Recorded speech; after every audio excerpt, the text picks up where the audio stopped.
threat that will define this century is China. Гласниот критичар на Кина, сенаторот од Флорида Марко Рубио, предложи закон за ревитализација на индустријската политика на САД и намалување на зависноста од увоз од Кина.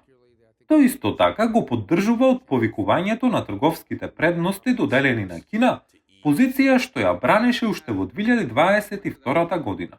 We did nothing. Ние не направивме ништо досега повеќе од 2 децении. Кина методично ја подкопуваше нашата економска сила, крадејќи ја нашата критична технологија, нашиот производствен капацитет, нашите работни места. Ние не направивме ништо додека тие уништија нашата социјална кохезија со намалување на тие работни места.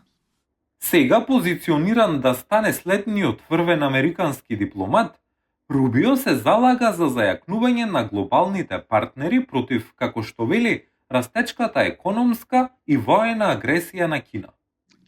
Кина сега го следи економскиот империализам, заробувајќи го светот во развојот преку експлоатирачките заеми на иницијативата Појас и пат.